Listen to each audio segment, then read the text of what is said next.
is just take a look at some of the fish juggling that is going on. I'm going to put in the microphone. I use a microphone that is, I don't even know if it has a brand name, but it works very well. What I use is this. It plugs into my telephone, and this device is powered off the telephone. And then this device here is also charging the little microphones that clip onto your shirt. So that's what we have there. So I'm going to stick that in and make that worthwhile. If you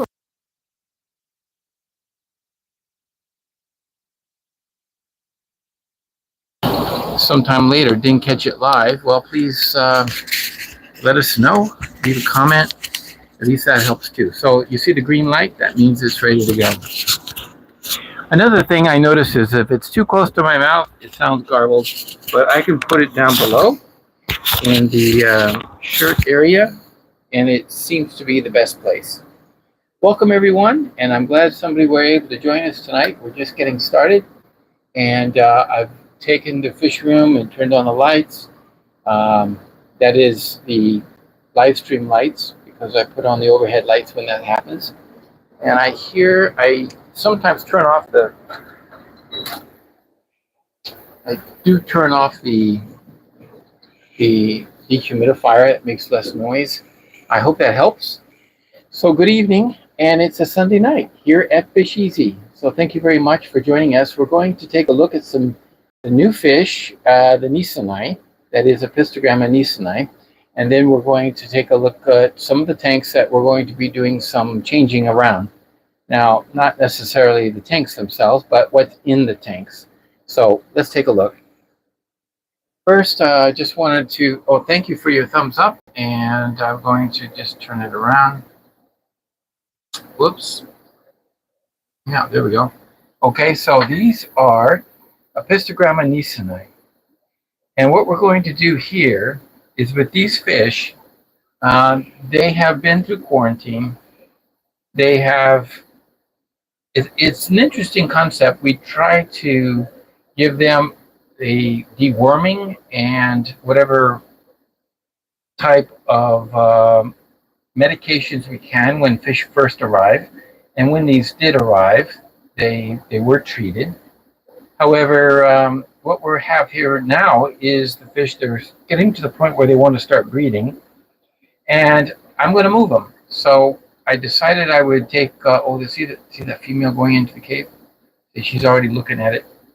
One back there. Actually, is that a female or male? That's a male.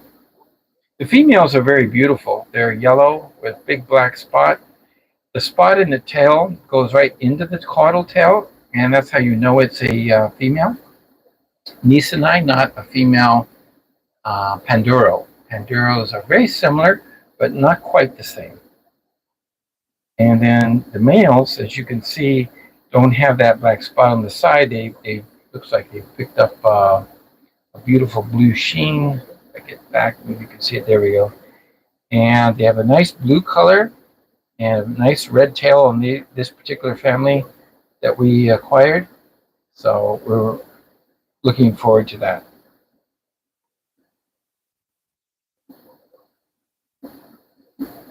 Okay, so what we're going to do is, since there are a total of 8 fish, there are 3 males and 5 females. So what we'll need is 3 tanks for the 3 males, and then we can put a trio and a pair. So over here, we've got a 5.5 gallon here, and I'm going to use all 3. So I'm going to move this pair of right now there's Agassizi down here.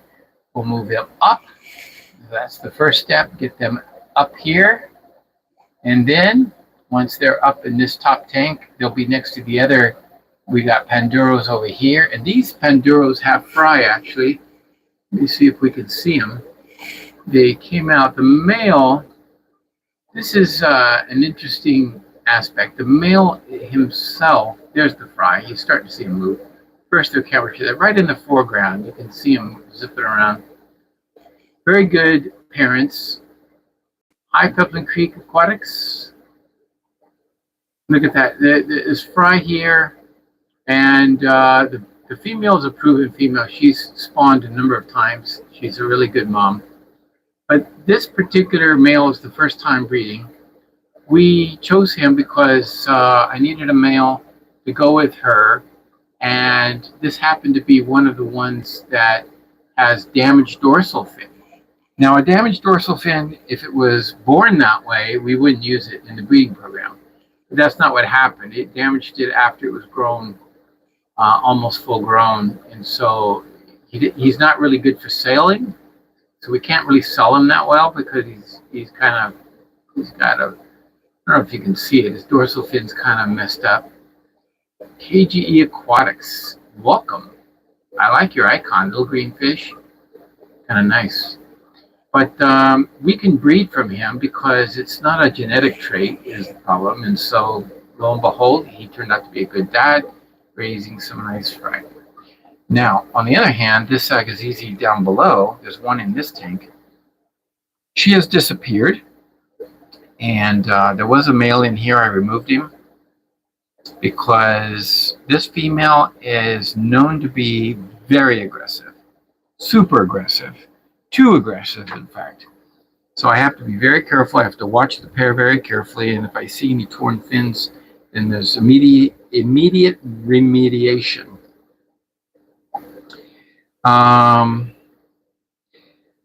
Methylene blue on the Lucipennis. I do not, actually. I do, what we do is, in fact, why don't we do that? They're right here. Here's the Lucipennis. I'm going to go ahead and pull out, we're just going to go ahead and pull out the eggs, or I should say, we're going to go fishing for eggs. And what I do is I put them in these trays, and then I take an eyedropper, and any egg that turns white, I just meticulously pull it out. So that's the first step. So any egg that turns white, or if it's starting to fungus, it just gets pulled out. And so what I have left over is the fertilized eggs, and then the fertilized eggs hatch in less than 2 days, probably a day and a half. So then there's less of a problem of the fungus spreading. Now you might say that's a lot of work because sometimes they can lay a lot of eggs, but I've gotten pretty good at it. I take the eyedropper and go choo choo choo choo choo choo choo choo choo, and squirt it out into another container, and then toss that. So this was from IKEA, and this one was from my local what do you call those, Value Village kind of stores. I have no idea what this was all about. I kind of like this one. It works well for the Lucipennis eggs. It's deeper than I need to be, but this one is also good because it's just, I like the fact that you can spread out the eggs better, so they're not really touching one another. That's the other thing. If you have them in a smaller container, now once they hatch, we put them over here. I use this particular style 1 liter jar. Here's Synodontis Lucipennis from 613 and 617. They're 4 days apart. And as you can see, these guys, well, these are 613. What's the date today? It's the 29th. So get an idea of how many days old these are. And then these are just a little bit younger. You can see there they are. But once they're free swimming, they go into one of these. Now I will suck out the bottom, these piles of uneaten food, and I'll just drop the water line to about here in doing so, and fill it back with fresh water that is chlorinated, aged water. I'll just fill it back up. So I'm constantly, I never really allow these bottles to get to a point where the pH would drop, because if pH drops, you'll kill your Lucipennis. Lucipennis won't handle the low pH, but I don't let this food rot either. So that's one of the ways in which you keep it clean. So that setup here works well. We've got I just have enough air to break the surface. It's very, very small. It doesn't have to be swirling or anything. And I don't use, I actually don't use the messing blue with them. I hope I answered your question. Of course, that was a long answer, but I want to go and see if we've got any fry. On the way, here are black angels doing very well. So we've got a batch of black angels. Obviously, they're not black at this age. Most of even black rams don't look black when they're very small. They tend to show black, but then they got, yeah. Hey, mate. Meyer, it's good to see you. Thank you so much for joining tonight. I know it's been a while, and I really appreciate that. Why are baby fish called fry? There must be a joke in there somewhere. I'm not sure what that one is. Why do they call them fry? I don't know. It got me on that. They just always are. Fish fry. Huh. And it's funny because a fish fry is probably really something else, right? That's when you get a barbecue together and I don't know what that is. So I'm going to put, I think I've had some experience showing you how I get the eggs. We're going to harvest some eggs here. Well, if there are eggs, I don't know. Excuse me. So I don't know how it goes, but as you can see from the, let me see if I can get a little bit closer without this cable getting in the way. I just want to show you how I do it. So in this tank, we've got, I have this light sitting on here. I'm going to screw it up above. This is a interesting light. I've been playing around with different lights. This one is super bright. It's the lowest wattage I can get. It's only 10 watts. But as you can see, it's super, super bright. And I don't even use it on the Lucipinus. I have it on tonight just to show off the fish. But I don't even use it on the Lucipinus. I turn it off at the switch. It comes with a switch on the cord. So this is the way I leave the tank normally. It's just dark. And I have a lid on it, of course. And we just take the lid off. And I usually like to have a towel handy because my arm will get wet. And if my arm is wet, then I don't want to, I want to be able to dry it off, you know. So I get a towel handy. And then I just reach in by taking my watch off first, so I don't mess up with that. This is the trap. So we've got our trap. This is just a hole in the side of a flower pot, and I usually set it aside. Then I take the bottom, which is got a bunch. It's just a bowl with a bunch of marbles in it, and then I take it, hold the mat down so the marbles don't fall out, and I just swish. Oh gosh, oh no, we're in severe luck right here. I tell you, I wasn't expecting this because I've been doing this every other day. Every 2 days I check, sometimes longer, and I'm going to, that's the third time. I just keep flushing it out. I take the, okay, and here we have, what have I done? 4 or 5. After about 5 or 6 flushes, nothing else comes out. I've proven it to myself. Because the eggs are non-adhesive, they will just roll out. So here's the trap. I hope you can hear me. I covered it up with the rag, sorry, my microphone. But here it is. The trap has this material. It's like a grate, but it's made of fiberglass, so it's my famous barbecue stuff. And then the bottom, there's just a bunch of marbles. And the purpose of the marbles really is just to hold this up so that it's at the top. And then everything else fills in. So there we have it. All right, so now after I put them back, I put the egg what do you call it, the flower pot back on top, dry my hands, do this, grab a flashlight. I always grab a flashlight to see what I have, and I don't know, let's see. What do I have? Now, what I did was, just for demonstration purposes, we poured twice into the first glass bowl, and then 3 times into the wider glass bowl. So let's take a look. What did we get? This is always the great surprise. Did you get anything or not? Now, people ask me, how do you see the eggs? Well, the eggs, if you have them, are very obvious.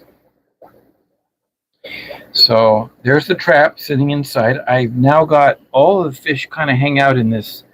I don't know if you can see it. It's just they hang out in this one area. It's 80 degrees, exactly 80 degrees, and that's it. I had some tubes in there before, but I don't now.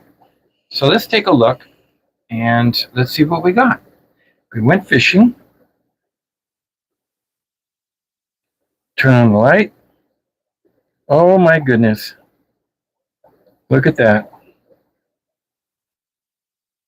Oh wow, what a great batch. This is the biggest batch I've had this year.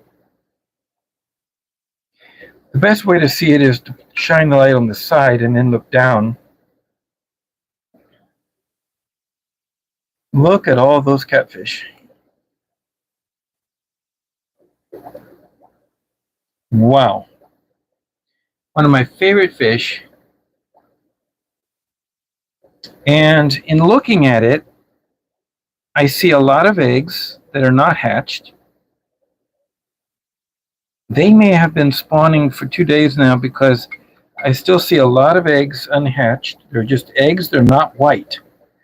But I do see a lot that are already hatched, and they won't really start eating for another day. They have a yolk sac. Let's take a look at the third swish. As you can see there's a few. They're caught up in what looks like some fungus eggs. But as you can see, by the third dip, there's only about 20 maybe, max. So in this case, and a lot of fungus eggs, but in this case, they're not a fungus on this side. There's only a few white eggs. So I'm going to take my eyedropper, and I'm going to pull out the live ones from this side, because there's only a few, and I'll just push them, set them over into this bowl, put them all together, and then I'll take out that white one right there, and the white ones on the end. See there? A couple white ones. They're totally opaque. That's what I'll do. So I hope that answers your question. Did I need to use methylene blue? No. So they hatched in the parent tank without methylene blue.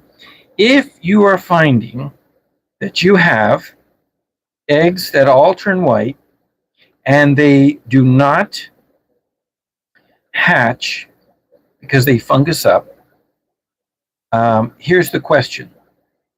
Do you have any males? And if you're sure, if you get any hatching, like even a few, yes, you have males, obviously.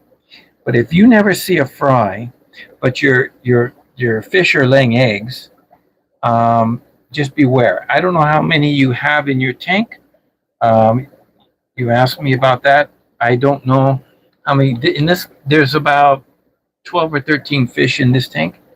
Let me put the lid back on and the light so we can see them. But we have about a dozen fish, maybe 13 or so. And there we go. Get the lid on. Sorry about that. I'm dropping the camera into the water. Unintentionally, of course. There we go. Lid is secure. I got the lid on. It fits perfect. So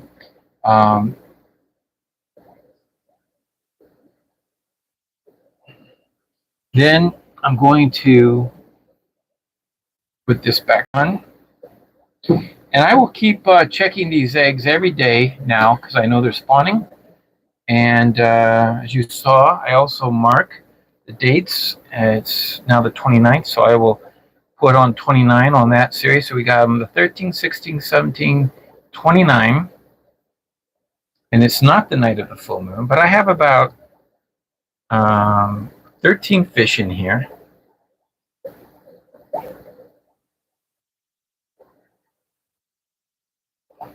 But, you know, honestly, you've got to find males. And here's the problem with a lot of people. They pick out the biggest fish and they don't realize that they're just selecting females. That little tiny one there, the smaller ones, like I saw here just a minute ago, that popped out. Not that leucistic one, but got some small ones in here. And those are your males. They never get as big as the females. Females stay quite big. I'm not even seeing any females right now. They're honking mouths. We could throw some food into there. In the back, I see one. Here she is, coming out looking for food because they think they're getting fed. But this is a wonderful, wonderful surprise. This is so nice to get this many. And I will actually just leave them here for a day or two. And I won't, I don't need to, I'll put them all in one glass because tomorrow I'm going to check again. And I'll use the other glass to dump the water. And I just want to combine them because they're all from the same batch and everything. But just so you realize, they don't need aeration. They don't even need to be fed just yet. But we're going to start giving them microworms. We'll give them 1 dose of microworms to feed off of when they're this small. And then we go to brine shrimp. And by day 3 or 4, brine shrimp. And they will start to show yellow bellies when they eat the brine shrimp. And then I know we're off to the races. But, you know, how many times have I done this? I don't know how many times I've done this act. Open the trap, dump out the water, and you all are there watching me, and I'm like disappointed and everything. And wow, you know, it does happen sometimes. And I didn't know. I had no clue when they spawn. I've never been able to figure out exactly the triggers. However, it does seem like this time of year, just based on last year, I have last year's dates marked on here. And last June of last year, it was the 4th, the 20th, and the 24th. And then they didn't spawn again the whole year. So right now, it's June again, 13, 16, 17, 29, and they're spawning. Of course, we did lose our colony, and I don't know if I explained this to you, but we lost the colony, and I only ended up with, I think, 3 fish. I went on, I had to go away for a while. Somebody was taking care of the fish, and they didn't know what they were really looking at. I came back to a tank full of dead fish because they were overfeeding them, and I think in the future I would not, on the case of the Leucipennis, I will just, I wouldn't have anybody feed them. If I went away for a few weeks, I think that they would just fast for a few weeks and they'd be fine. Because the water, once they start dying, the water starts getting putrid and the pH crashes, and then somebody comes along, doesn't realize there's dead floating fish, and they keep adding food. And they don't see it. They're not experienced fish people. So it's better off, I think, in this case. They'll do just fine a few weeks without food. And maybe even meaner and trimmer. But in this case, I'm watching them. So I feed them, all those 13 fish, I feed them no more than 1 teaspoon per day of two things. Right now I've been playing around with bug bites, and also I've got here bug bites, and I think one other item. Let's see, this is bug bites. Oh yeah, Dr. Baselier large granules. So they get some really good quality sometimes Dr. Baselier food.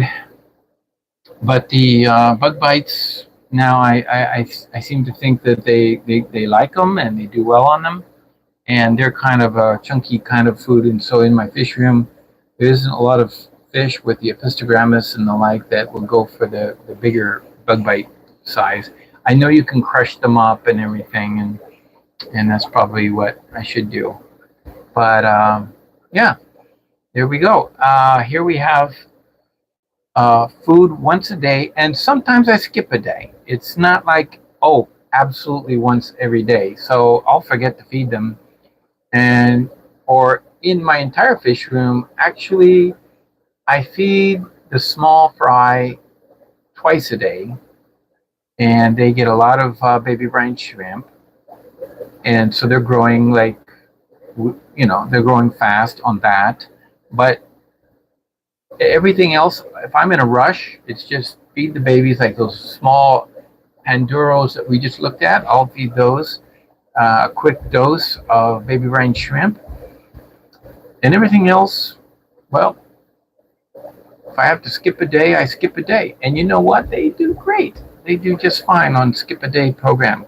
So too much food or everyday feeding is, I think, a little too much.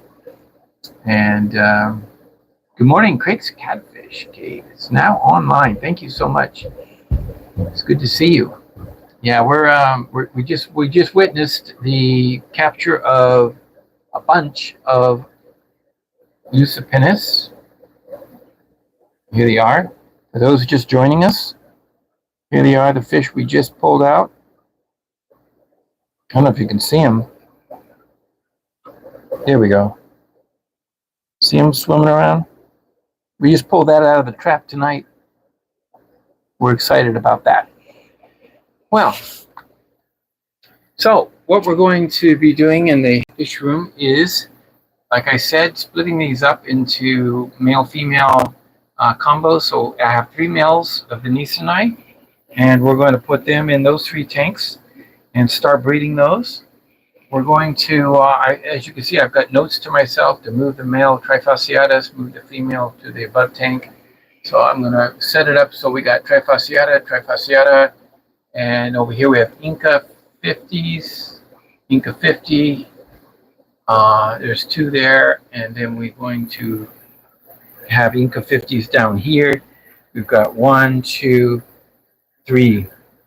So I might just work with 4. I think I'm just going to work with 4 females and 3 males, and kind of move a male around or whatever, and use the other tanks for some of the other fish. We have the Incas up there, and then I'm going to put the Agassizi on the top over here. So we've got, that is an Inca also down the end, so I don't know if I have notes here. I think I'm like, yeah, extract and add a male. So that one's another tank. So yeah, there's quite a bit of Inca production. If you're wondering what the Incas look like, I've got, this tank needs to be a little clean. I just removed the contents to get the babies out, the fry, I should say, right? And in here, this tank has a lot of fry. Look at the size of them. They should have been extracted weeks ago. Over here in this tank too, this one also Inca. You can see there they are. Quite a few Epistogramma Inca 50s. They're also known as Bianchi. And then, well, while I'm on my knees, I may as well show you the Odessas and a few black ruby barbs in there. Even I think there's the pair of albino cherry barbs. So, but these will be breeders, and also let me find Um, maybe I'll find something. Oh, in our breeding program, here we have albino cherry barbs, a nice batch. There's at least 50 in here. So these guys are looking good. They're almost ready to be extracted. Now, I set these tanks up some weeks ago, and I have not had a chance to do this film because I was waiting to share this with you. But these three breeding tanks, which have the false bottom and little green Java moss and the like, and what we're doing here is this is what I use for my egg scatterers. So I'm going to do something called, I call it round robin, and it's an experiment. I hope you enjoy watching me through the weeks, doing the, or maybe within the next week or so. Tonight we're going to start the round robin. So before dark, in the end of the day, I'm going to put in these three tanks, we're going to put a species of fish, and then they're going to be removed on Monday night, tomorrow night, and then I will add another fish in each one of these tanks, and then it will be a second, and then I will remove those on Tuesday night, and then I will put a third species of fish in each one, and by then the first will start to hatch, and that's when we'll stop breeding. So for 3 full days, we're going to put species of egg scatterers. Now, which ones? And here's what I've learned. Some really interesting characteristics behind them. So here, you'll notice I have in this beautiful, very crystal clear tank, these are the females. What we can do is, I'm going to try maybe the checkered barbs. We got to pick them first. We have long-finned rosies, we have checkered barbs, we have black ruby, but I'm low on the breeders, so maybe females, that is, and so I only have the one, so maybe not that one. Maybe one of those tanks will have a black ruby. And this is the thought process. Here's the boys. See how everybody's looking up here. We've got I'm basically getting out of tiger barbs. They're just too cheap. They don't bring in any real money. You can't sell them for much. Of course, I'm not saying that the other ones can be, but I'm just saying that tiger barbs, being what they are, they're so. Here's an example though of tiger barbs living with long-finned rosy barbs, and those tiger barbs never nip on that long fin of the rosy barb, and I think it's because the rosy barbs are just too quick. They whip around and they just kind of like give a jerk and their tail is gone. You know, every time the tiger barb gets up there close. But anyway, you'll see what we're doing here is we're selecting some barbs. We've got different ones, and I'm going to try breeding the in the round robin 2 species of barbs first. Now, then we're going to add on the 3rd day, we're going to add the penguin tetras. And the reason is because the penguin tetras are an upper level fish and they will spawn, but they're not going to predate on anything at the bottom. So it'll be very unlikely that they're going to be able to be a problem. And then we'll see in the end how much fish we get from each one of the species and grow them up together, because small fry with infusoria, which I have over here, and we start with the infusoria when they're really small, and then we go to the brine shrimp. The adults are conditioned on this, that is Daphnia, and so they're going to get fed Daphnia before they go in there. Actually, I do put Daphnia in the breeding tanks because the Daphnia don't die. They just continue to live, and so they don't go down below the screen and then die and then cause polluting the water. They they tend to go out throughout the tank, and they stay there for many days, and the parents can just feast on them. So with full stomachs, they tend to do less predating and looking for eggs and fry and all that. So that's the idea, and it works very well. So I haven't decided exactly which ones to use. I also have these Pentasonus, which I do need to breed from. I really would like to get a batch of those going again. I've had those before and very successful. They do breed a little differently though. And so what I was thinking though is when I move out the cherry barb fry, I'll probably give them that is the Pentasonus, their own tank. And the way I do those is they're a little different in that they will specifically take longer to lay. So they have to be in there like for 5 days, because the first day or two they don't breed, but by day 3 they do. So then you leave them in there for 3 days, 3 and 4, and then take them out. And then you'll have to wait patiently for a good amount of time, because the fry do hatch, but they don't show themselves like, I mean, Odessas and the black rubies and those other fish. The fry will be on the glass. They'll be like glass splinters. They're very observable. But the Pentasonus somehow stay hidden all the time until they get so big that they can't hide anymore. And that's when you'll first see signs of fry. So you have to be very patient when you're breeding the Pentasonus. My males are over here. You saw one. There's one in the back. There's one, a couple of them. They're smaller fish. They're smaller than the females. But you can see, I'll pull them out. I breed them not in pairs or trios. 2 males, 3 females. A small little group.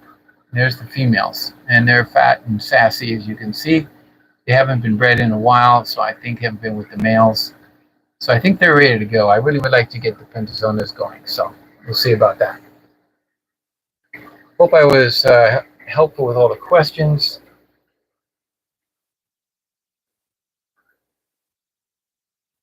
Have I been selling lately? Let me see. Let me see what you're asking. You're talking about rams? Right now, we have so many rams. We have several thousands of rams, but we haven't sold any recently because we've been just busy with work and getting them to the stores. But we have thousands of rams. When I show you the tanks of rams, you're just gonna, it's just amazing.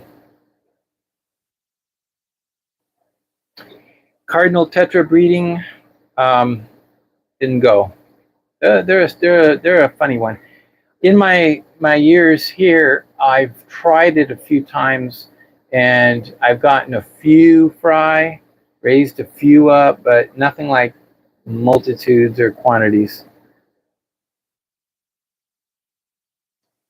I can only find the dislike button. Let's see, like button dodgers. Oh, yeah, you know, they took away the YouTube took away the dislike button years ago. Yeah, all they really want to see is interaction. So give me a thumbs up, fine. If you don't, fine. But they took away the dislike button, you know, because some people would just do it because they felt like, well, you know, I think everybody's doing thumbs up. I want to be the first one to do it. So you might have like 50 thumbs up and no thumbs down, and so somebody would come along and say, oh, well, I got to give it a thumbs down. But in an interview, a podcast with the CEO of YouTube at the time, she mentioned the reason why they took it away. And if you want to hear that podcast, it's an awesome one. It's on People I Mostly Admire podcast. And it's going back maybe 2 years ago. And CEO of YouTube, I can't think of her name right now. But I don't think she's any longer the CEO of YouTube. I think she stepped down. But the fact is, she said it was so discouraging for young people, and they're just starting out, and and for that, it just doesn't make sense to be discouraging. I mean, I could care less, you know. I don't do this for doing thumbs up or whatever. I mean, thumbs up, thumbs down, it was always the same. It was interaction, and it was good for the channel. So those who did thumbs down were helping out the channel, believe it or not. But it was so discouraging because young people didn't understand what that meant. They thought, oh, you know, somebody hates me or somebody dislikes me. So it was just not a good thing. So from right here, I can see, by the way, Mayor, let me turn the camera around. I'm going to show you some rams. Let's see if I can zoom over there. Yeah, zoom over there. So this is rams. These are all rams. Here we have a few oddballs, a few black ruby barbs and some black rams. See the black rams? There's a few of those. And then over here, we have some more pistogrammas that I need to find tanks for so I can start breeding these. These are starting to color up.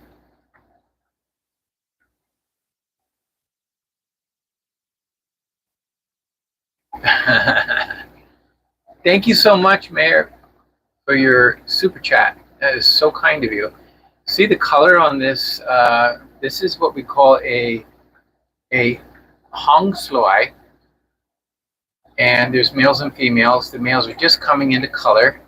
So again, these guys, here's a pretty one back there, yellow. They're called red yellow morph, or red gold, I mean. Yeah, red gold morph. They get beautiful, these guys.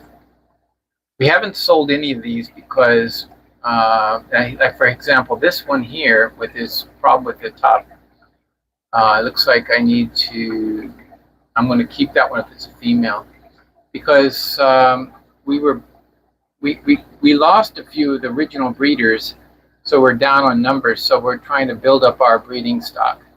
So that's why. But I'll take these out of this tank now and give them a bigger tank, because they're in a real tiny tank right now. Yeah.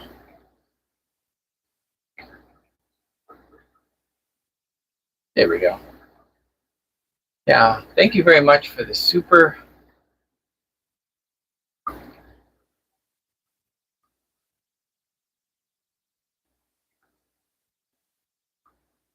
Yeah, Ryan, that's a good point. I'm sure there are some, but there's also, I think, a way of reporting. If there's something that's really distasteful and not according to guidelines, one can report, and they can do that. I recommend that kind of a response before I would get my stand here. There we go. So rather than just disliking, if it really is that bad, just report it, you know, and let somebody take a look at it and say, get enough people that start reporting on something. It's like, oh, obviously this is no good. So I think that's what happens. I've been doing an experiment raising some discus here. I didn't know if you noticed it. I kind of whizzed past it. I didn't want to mention it, but what we did is a tank with 4 discus in it. And I wanted to see how they would grow if given daily fresh water changes and fed 3 or 4 times a day. They're growing great. Well, 3 of them are, and the 4th one is not growing. And I think in most cases, most cichlids, I know why, because that particular one was held back for, I don't remember why. It was not pulled at the same time as the other 3. The other 3 took off on the new diet. The other one was getting a little, wasn't being fed the same way. And so when I added it to this group, it never took off. And with cichlids and even rams, and maybe even with some of the pistogrammas, look, some of these spawns of pistogrammas, I have all marked there. I'll read you the numbers: 49, 7, 83, 41, 23, 22, 10, 77, 99, 103. Over here, 154, 154, 80, 45, 97. What are all those numbers? Those numbers are actually the number of fish I pulled out of that little tank when it came time to extraction. So those four Incas that I gotta, 4 tanks of Incas I gotta pull out maybe tomorrow. I will take the number that I pull out and put it on the tank wall. And so that gives me an idea how the pair is doing, but also it sort of monitors things. It kind of gives me an impression. Sometimes a spawn might be low, but sometimes they can be very large, very successful. And it all depends on the parameter, also the species. In some cases, some species of pistogrammers just don't have large batches, but others do. But when you have such a large tank, I mean, if I had 100 fish, out of 100, if I didn't have 2 or 3, maybe even 5 runts, I would wonder that would be like something wrong. Because there's always some, in a cichlid environment, there's always some that maybe they were just born slow, or there's something wrong with them, or there's just too much competition. And so some of them don't get a chance to grow like the others. Now, I had something happen the other day, and it was kind of interesting. Angelfish are this way. Everybody knows about angelfish, right? So I was breeding some angelfish, and I had them in this tank right here, and they were in this breeder box hanging on the side. So I decided they were growing fine. They were going to be just another couple weeks, and I would be bringing them over to the grow out house. But there was a lot of issues with the weir getting clogged. It was just, shall we say, a small, well, sponge filter weir. So it was getting clogged. And so I decided to go with the smaller weir, the plastic one with the slots. And it was so funny because when I put it on, I thought, oh, I think these fish are big enough, they won't go through the slot. Well, within a day, as you can see, the tank was full of about 25, maybe 30 small angels. They had gone through the slot and right into the tank, which was okay. There's nothing in the tank other than there's some black rams in there, and there's some super red. So I says, well, I guess they are small enough. But then when I looked at them closely, I realized that it was a natural way of selecting the smaller ones from the bigger ones, because all the ones inside the tank were smaller than the ones inside the breeder box. So again, it did a really interesting job of selecting them naturally, and not naturally, but you know what I mean. It's like it automatically jetted out the small ones into the tank, and then I should have just left it like that. But when all of them were in there, I thought, oh rats, I have to fish them out anyway. So I just dumped the whole thing in there. But that's when I noticed the ones I dumped in were like 1.5 times bigger than the smaller ones. And so I thought to myself, well, that's a nice way to just, catch it early. If I had not dumped the big ones, I could have pulled the big ones, put them in a separate tank, and then all the small ones wouldn't have big bullies to deal with or competition to deal with, and they would start growing. They might even catch up to the ones that are big. So that's what happened. I thought it was an interesting story. Anyway, these devices, these breeder boxes, come with 2 sizes. Let me see if I can find the 2 weirs that I'm talking about. That one, I see one size here. I have this same place. I keep all my stuff like that here in a little plastic. I just use this plastic thing. And whoa, sorry about that. Is everybody still with us? Yes.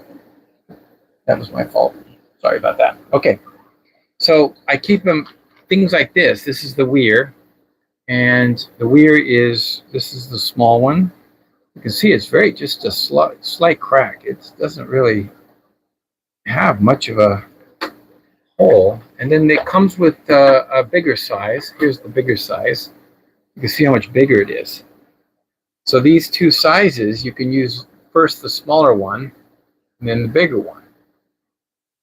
Yeah. But initially, I'll use a piece of sponge. So I'll use some material like this as the weir, and it will go in and it will prevent any of the real small babies from getting out. Well, it's a practical method. Once the fish, if there's a lot of fish in those breeder boxes, after a few weeks, you can tell when it's time. Once I've taken out the foam, then usually within days it's time to move them on into a tank.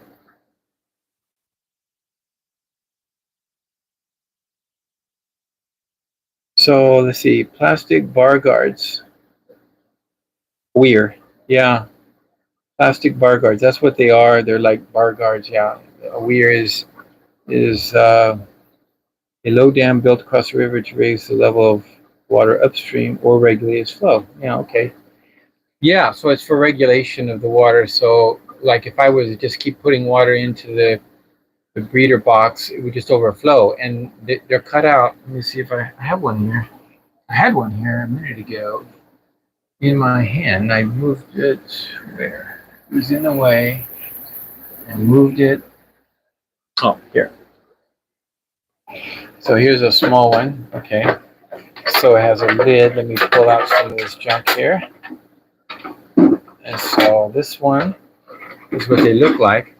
But notice this spot right here, this is a weir, type of a weir.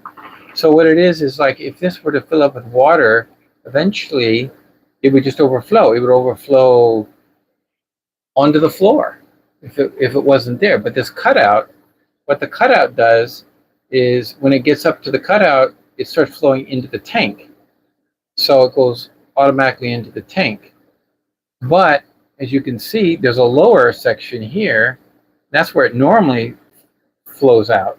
And so this is what we call the weir. And the filters that go into the weir, there's one in here, I see this one. They wedge themselves right into there's a little trap, there's a little spot there where it fits and it stays. So you can see changing the size of the holes here makes it possible for fish. If this ever gets clogged, this weir, if this gets clogged, then it will start overflowing into the tank, not onto the floor. That's the design of these things. It's really, really practical. I use a lot of these. I use them all the time. But it's kind of a temporary thing because obviously the fish grow and they have to be moved on. Well, Big Steve's glass boxes, very nice. Thank you for joining us tonight. We've been talking about a very number of different things in the design process of breeding and raising fish. I was talking about juggling of tanks, setting up my tanks behind me so that I have my trifasciata tanks kind of like together, be nice. We're going to put these Nisani all together. I have the one pair of Panduros with fry. I have this one here. Oh, I never really finished telling you about this really nasty, aggressive female. She's an Agassizi. And I took out the male because she disappeared. Now, I know this female in and out. I've been watching her for months. And she's one of the biggest producers. Let's see, I failed to write down the last batch, but batch before that was 97. I think in this case it was over 100. So each time she produces 100 plus babies, fry. And of those fry, the fact is when she disappears, she's doing her dance with the male and she's going back and forth. I see that. But the moment she disappears, I think the eggs have hatched. And so she's with her wigglers. So I'm expecting any day now to just walk up to this tank and see a whole bunch. You see, I'm going to walk up here and then see Fry. I don't see Fry right now. I don't see her either, so she's not coming out. But she'll come out with the Fry. The moment I see her, I'll probably see Fry. And she doesn't really need to eat, even though I could throw Daphne in there and just let it swim around and she'll get it whenever she wants to, if she comes out. But I've removed the male because normally I can leave the male in if it's a peaceful female, but in this case, she is very aggressive, and that's just the nature of the fish. So when you set up like 4 or 5 tanks of fish, it's kind of problematic, right? When you set up several tanks, some of them are problematic, but others are not.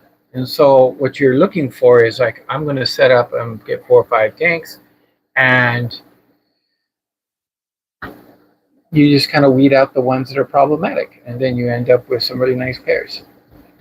So let's see. Cosmin has a question for Pistos. How many fish does it take to flood the reachable market?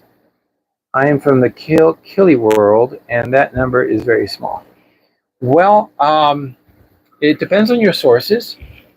Yes, we breed lots of fish. For example, I think in the first 3 months this year, we've already sold 5,000 angelfish. Maybe within the first 4 months. Yeah, we had already sold 5,000 angelfish, and we have rams galore, and we'll sell every one of them.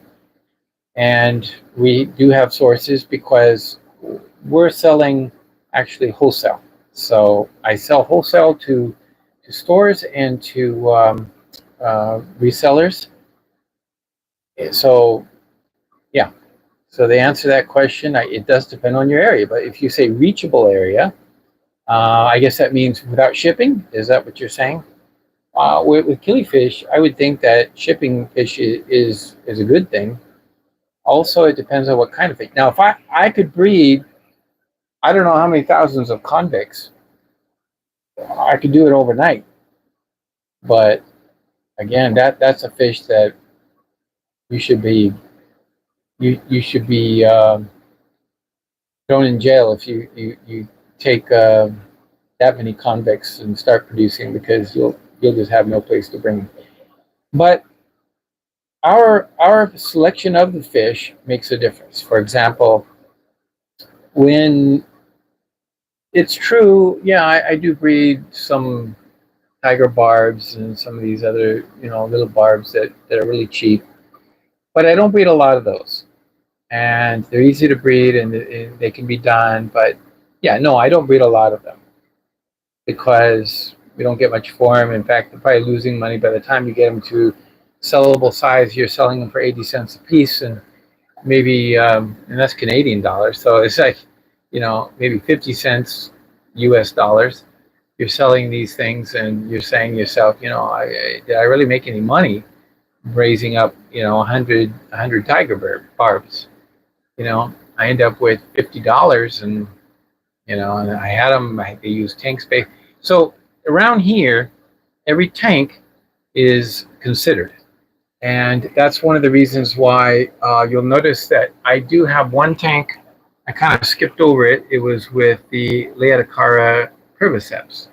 Now we've raised a few of those, and we've sold them at decent price. But that's a fish that they're beautiful, they're peaceful, they're a real great fish. I think they deserve to be in community tanks and places. But that's a fish that you could probably saturate the market in no time, because there isn't that many people who understand, they think cichlid, I can't have cichlids, I just have a community tank. They don't realize that a pair of curviceps are quite nice, gentle, and would do quite well. Well, I might keep some of them around just to, have a case, a batch or two here and there, because they are peaceful. They're not problematic. If they were like Jack Dempsey's and, and I've got, they get to a certain size and start killing each other, and you got to, oh, well, how am I going to raise these things? And, most cichlids are like that, and you're not going to have that kind of a thing. Not kind of a good thing. So here's another thing. The Hongsloi, for example, are the red gold morph. So we pick fish that, yes, they could saturate the market, but also we're getting higher prices and there's not that many around. So you're picking morphs that people want. You know what I mean? So that's the other thing. We also have bred a number of the McMasteri, but the red-shouldered gold variety. And they're beautiful fish. I don't have any here to show in this fish room, and they're at the Grow Out Center. But those fish are beautiful, and they command high prices. Just go to Dan's Fish, and you'll see what they command. I think he's getting like $80 a piece, or maybe it's a pair. Maybe it's a pair, $80 a pair for those when they are available and when they sell out right away. So it's not a problem. Most all of the Apistogrammas, they do sell for a good price. They're not a $10 fish. They're more like a $40 to $50 fish. So maybe 60 a pair. It's the cheapest you'll find some of these. So it must be a market somewhere if people are paying that much money for the fish. Anyway, that's my thoughts on that. So here, Big Steve's last box says I had an Agassizi that would go postal on her mate once she spawned. Twice I found a dead male. Okay, yes, so that's the areas to look at. As soon as she spawns, she starts getting overprotective. But I have other Agassizi, that aren't like that. In fact, the male just stays in the tank and they do wonderful, and the male and the female are really good. So again, it depends on the fish. So the personality of the fish. So you grab a fish at the store, you have no idea what they're going to act like when they start spawning.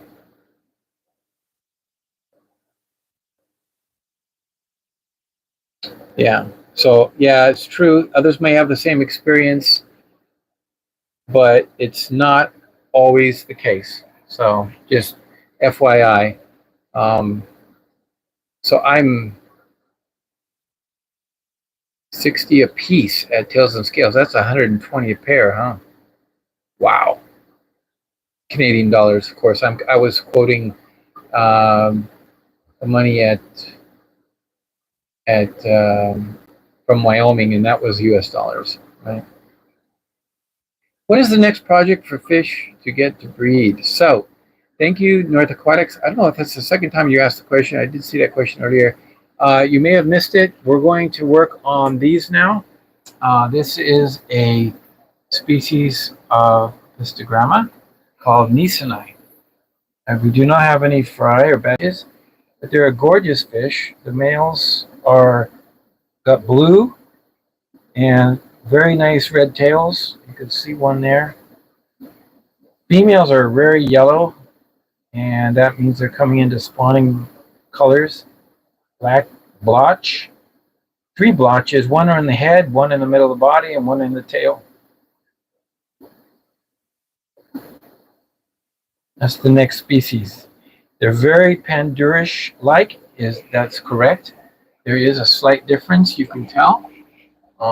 Here's the female Panduro. You'll notice the blotch in the middle of the body is more on the belly. And she's got no black in the tail, you see. But she does have black running through the eye down into her ventrals. So that is the female with fry. You can see the males right there.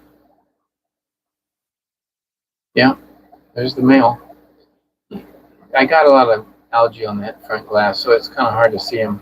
He's in the shadow there behind the Alexa. Mm-hmm.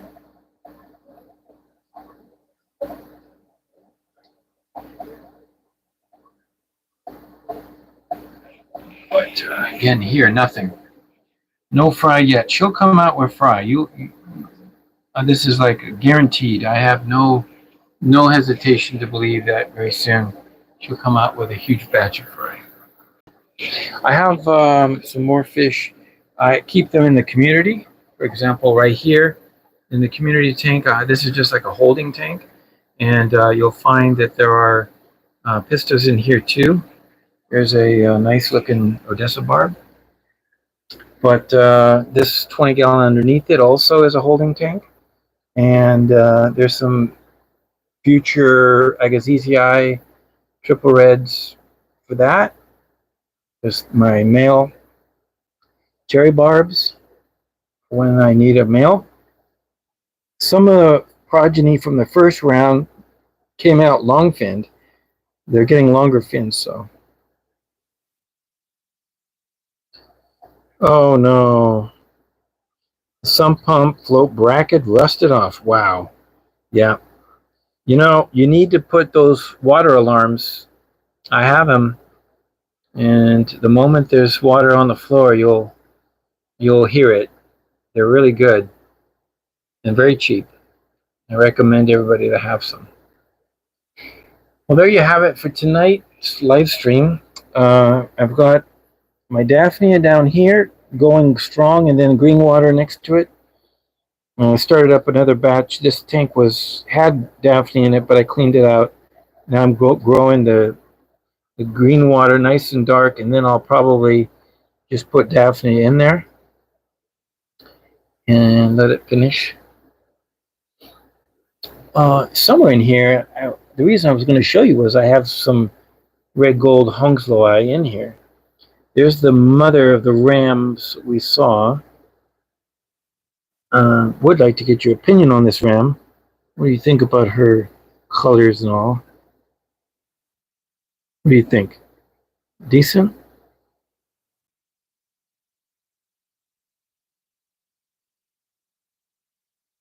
That's the female. I just separated her and the male.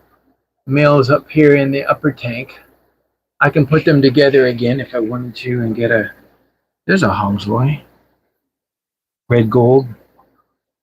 Yeah, I want to get a couple tanks of those going.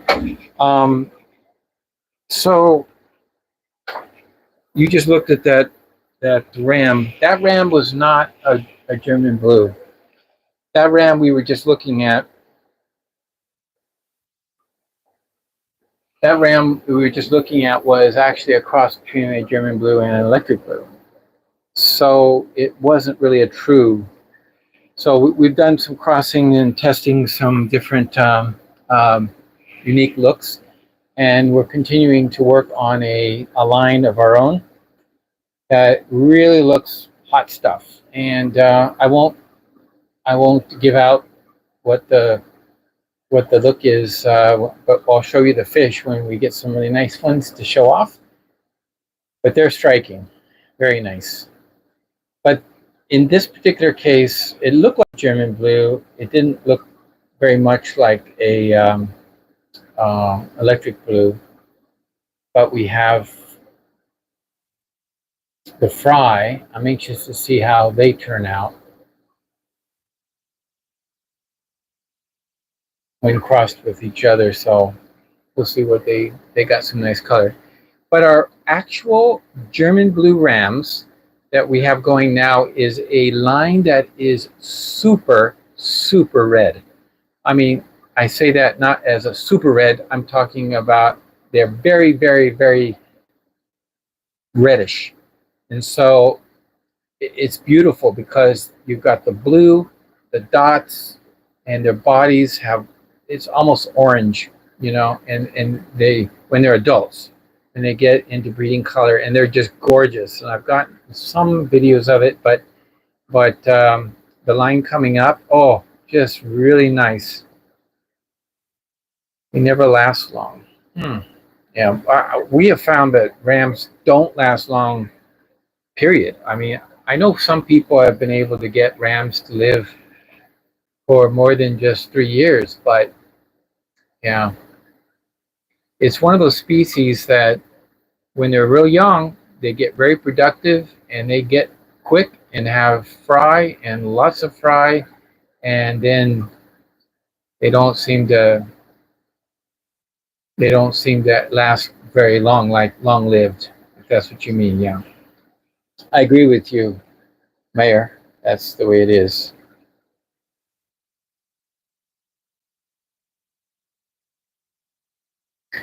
Live fast, die hard. That's rams for you.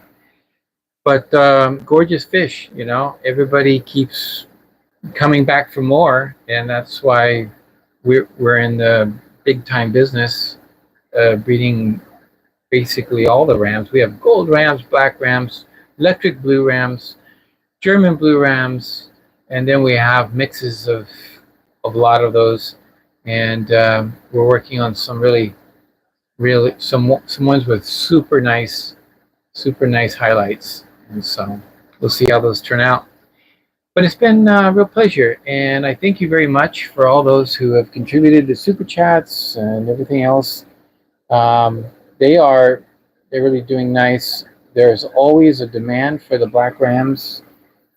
We do have them in stock, but we will not be at the show again this year. Sorry, Mayor.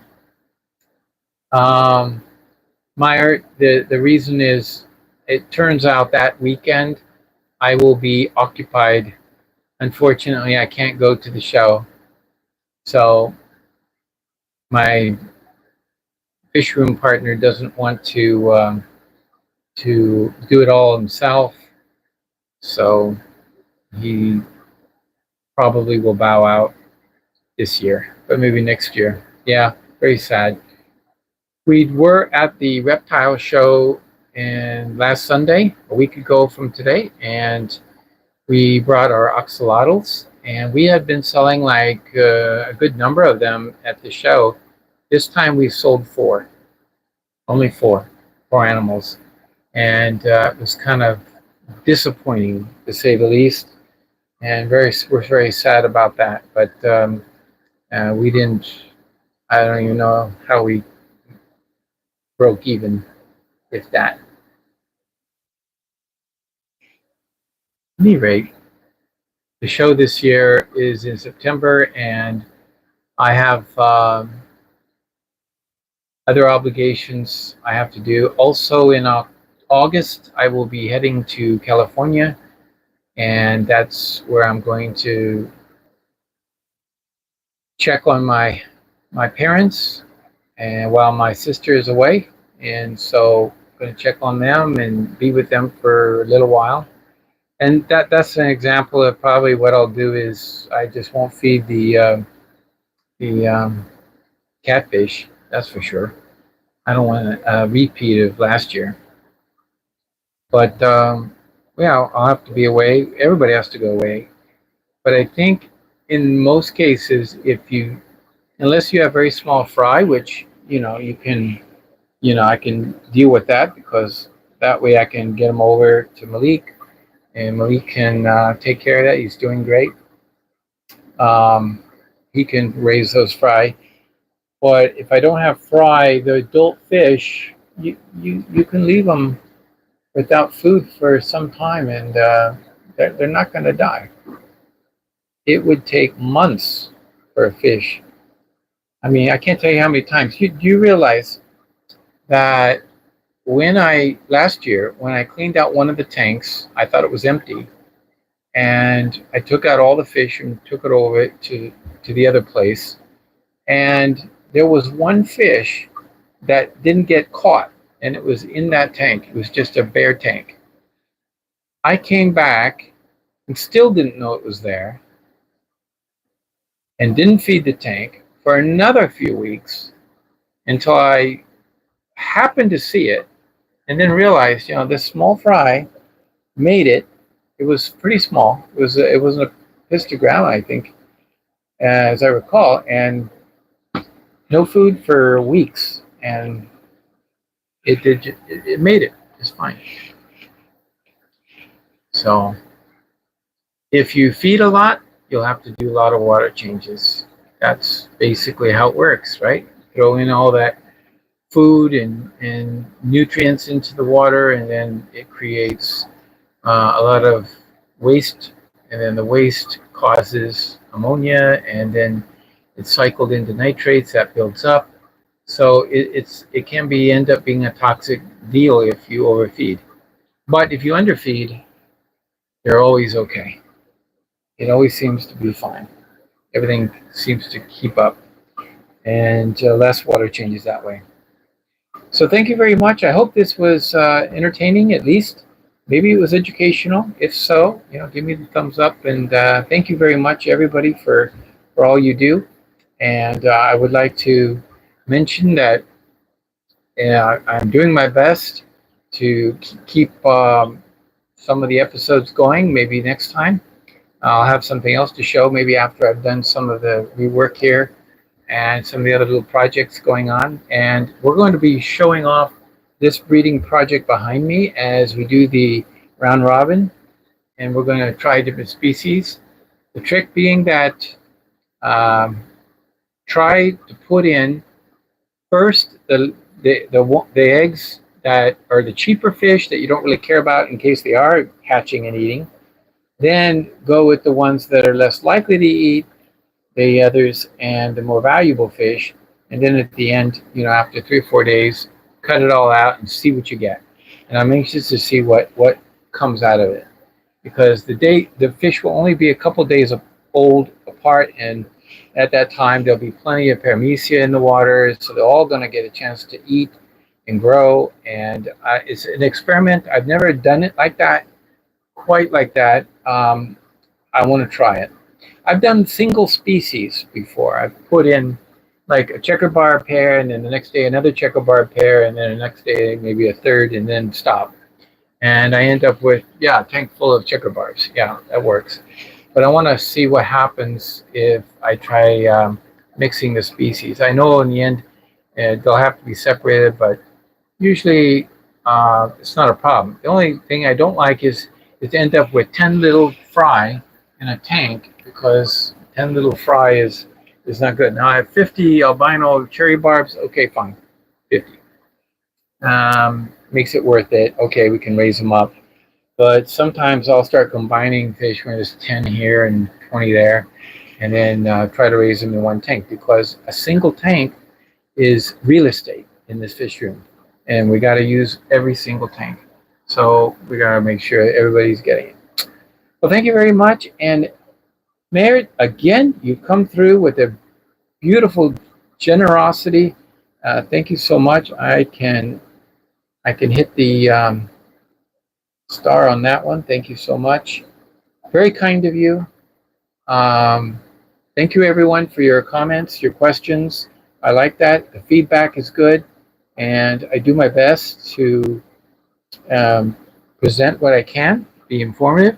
And we got surprised tonight. Wasn't it wonderful to see a huge batch of Lucipinis? So if you missed that, if you're joining us late, go back and watch it on the replay. We saw, I would guesstimate well over 50 fry, maybe more, maybe closer to 100 when it's all hatched out. And we'll see. We're going to end up with a nice, healthy batch of Lucipinis. And for me, that's a good thing, because those other batches we saw earlier this month, June 13th and June 6th, 17th, those batches are just, a dozen or less fry. So this one is better. We're going to end up with a nice tank full of fish to feed and care for. So thank you very much, everyone, and have a great weekend. For some, it's a holiday weekend, a 3-day weekend here in Canada, and then coming in the United States as well. It's coming up to July 4th, I know. So we have July 1st here in Canada, July 4th there in the United States. So everybody's having time to get time to spend with their families, which is fine, great, super. But at the same time, it's also for some of us strange ones. Will end up, my chance to remodel my fish room.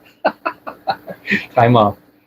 Good night, everyone, and have a good night. But as always, remember that you take care of your fish, enjoy your fish, and keep it real.